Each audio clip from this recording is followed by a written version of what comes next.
Olá, ressurgentes, tudo bem? Bom dia.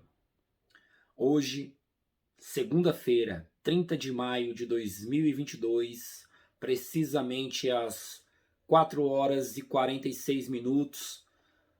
Já fiz várias tentativas. Fiz um vídeo que ficou até bom, mas ficou com 8 minutos. E aí eu vou fazer de novo.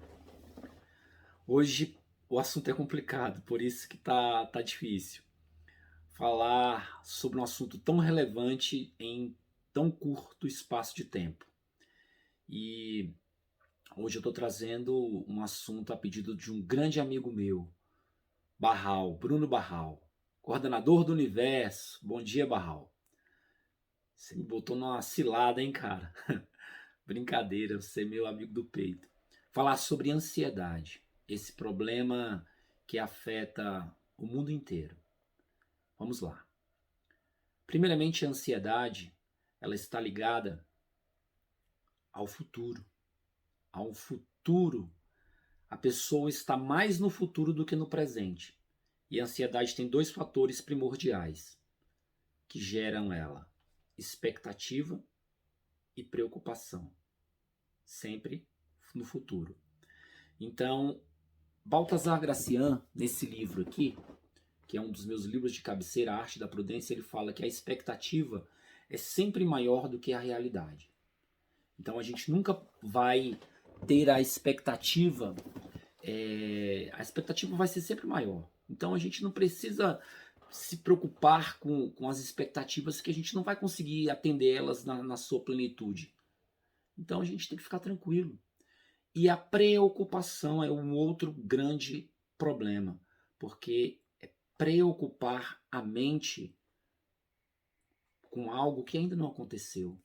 E aí eu tenho esse livro maravilhoso aqui, ó, de Dale Carnegie, Como Evitar as Preocupações e Começar a Viver.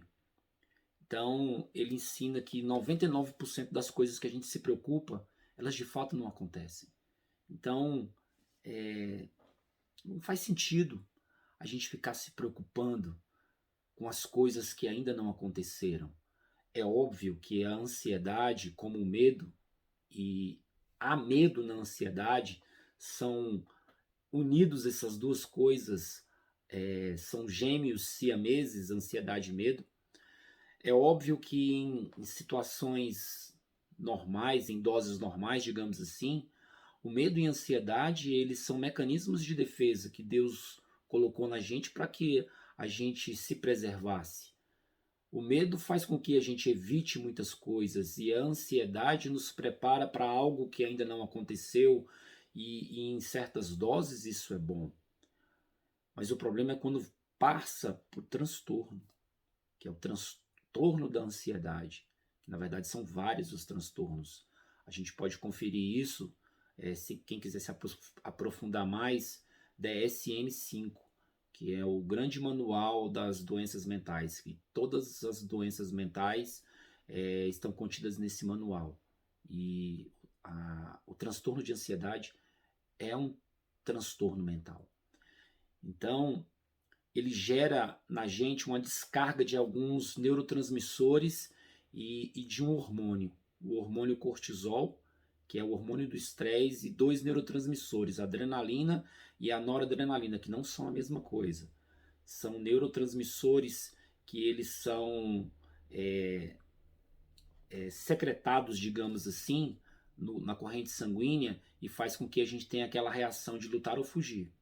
Por isso que a gente tem taquicardia, por isso que a gente não respira direito e por aí vai. Então, primeira coisa que a gente tem que fazer para controlar a ansiedade é controlar os nossos pensamentos. Ah, mas isso é muito difícil, controlar os pensamentos. Mas a gente tem que tentar controlar os pensamentos. E como a gente controla os pensamentos? Antes, a gente tem que alimentar a nossa mente de bons pensamentos. Sempre tá fazendo esse exercício. E no momento da crise, como é que a gente faz? No momento da crise, a primeira coisa é que as pessoas perdem a sua capacidade respiratória. Por isso que vem todas essas reações, essa somatização dessas coisas no corpo. E aí a gente tem que restabelecer a nossa capacidade respiratória. E uma técnica que eu gosto muito primeiro você trazer a pessoa para o presente. Como? Pedindo para ela imaginar. E aí eu pedia sempre na escola para os jovens imaginar uma flor e uma vela. E aí, para ela imaginar essa flor e essa vela, imaginar ela cheirando uma flor e soprando uma vela, bem devagarzinho. Cheira uma flor, sopra uma vela. Cheira uma flor, sopra uma vela. De forma que a vela, na imaginação, ela não apague a chama e sentindo o perfume da flor. E aí ela começa, sai do futuro, vem para o presente e começa a fazer esse exercício de respiração e ela restabelece, ela tranquiliza, ela calma. Porque estar ansioso é estar mais no futuro do que estar no presente. E para finalizar, eu gostaria de dizer que eu citei 2 livros aqui que falam sobre 2 questões.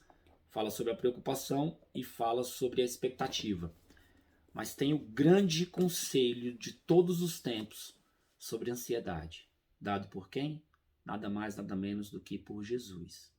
Está lá em Mateus capítulo 6, versículos de 25 a 34, onde Jesus fala para a gente não ficar ansioso com coisa alguma, porque cada dia bastam as suas próprias dificuldades.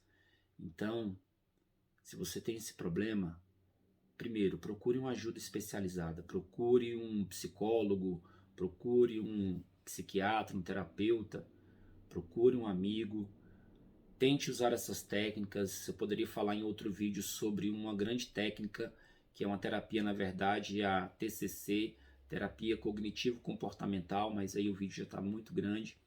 Então, é isso. Não leve as coisas muito a sério, porque isso é muito complexo. E a gente traz esse problema para a nossa vida. Leve uma vida com serenidade, com tranquilidade. Não tenha muitas expectativas e saiba que a maior parte das nossas preocupações de fato não vão acontecer.